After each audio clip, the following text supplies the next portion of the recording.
Кентау қаласының қара шаңырағы саналған Ащысай ауылында жаңа жұмыс орны ашылмақ. 1927 жылы кеншілер орталығы болып құрылған ауыл маңындағы өндіріс орындарының барлығы бүгінде қирандыға айналған. Bir кездері аты дардай Ащысай өндіріс орындарын қайта қалыпқа келтіріп, тұрғындарды жұмыспен қамту мақсатында инвесторлармен келіссөздер жүргізілу үстінде. Толығырақ қазіргі ауылдың ахуалымен танысып қайтқан Мақсат Тоқсанбай тарқатсын.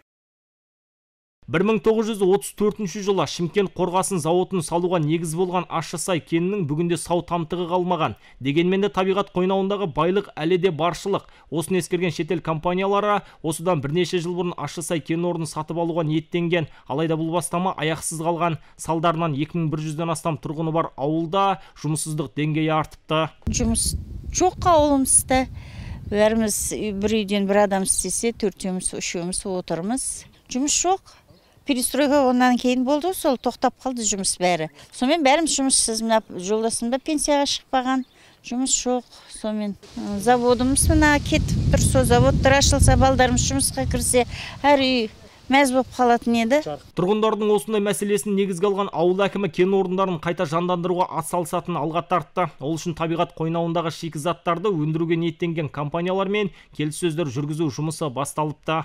Қазіргі таңда енді инвесторлармен жұмыс жасап отырмыз. Мынау шахтадан шыққан отход қалдықтарды қайта өңдеуге, яғни клинкерлерді қайта өңдеп, соны қайта іске қосуға, жарамдылығын алуға.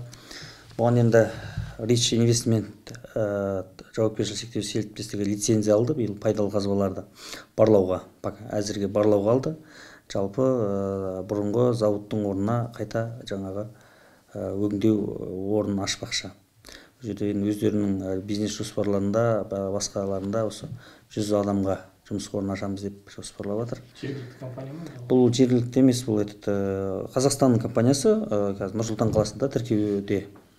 Жалпы енді қазіргі таңда енді келіссөздер жүргізіп жатыр. Мына бұрынғы заводта бұзылып кеткен ғой, енді соның астындағы заводтың бұрынғы иелерімен келісімшарт жасап, соны қайтып алуға. Түсірілім барысында ауыл үшін арылап ескі ғимараттардың қирандыға айналған көзіміз шалды. Бір кездері тонналап таза қорғасын өндірілген Ащысай ауылының дәл мынадай күйге түскені көңіл қынжылтады. Өткен күн елесінде қалған сол бір кен орындарын қайта қалыпқа келтіріп, тұрғындарды жұмыспен қамту және ауылдық инфрақұрылым мәселесін толық шешу мақсатында біршама істер қолға алынған. Мәселен, әзірге 2 көшеге асфальт салынса, күніне 6 сағат берілетін ауыз су да өз шешімін табатын болады.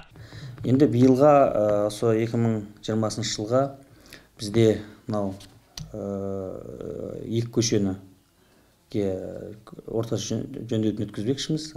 Енді орташа жөндеу болғанда бізде барлық жер тас жол, барлық жер көшелерде тас бар, 17 көше бар. Соның 14 көшесіне жалпы асфальт басылған. Бір 2 көшесі қалды. Сол биыл енді 2 көшеге асфальт төселінеді, Құдай қаласа. Қазір конкурс нәтижелері аяқталып, қазір келісімшартқа отырудамыз. Енді мынау қазір карантинге байланысты жалпы шамалы баяулау жүріп жатыр. Жалпы енді осы алдағы аптада келіп жұмыстар бастайды. Одан бөлек енді 50 жаңа бағана орнаттық. Биылғы жыл 7 көшеге.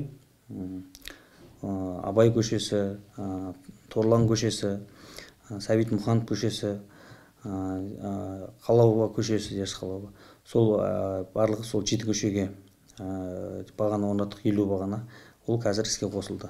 Ендігі жерде 100 адамға арналған жұмыс орны ашылған жағдайда жұмыссыздық деңгейін азайтуға өз септігін тигізбек. Сонымен қатар ел бесігі саналған ауылды көркейту ісі жандана түспек. Мақсат Тоқсанбай, Абылайхан Айдарбеков, Айғақ қоғамдық телеарнасының жаңалықтар қызметі.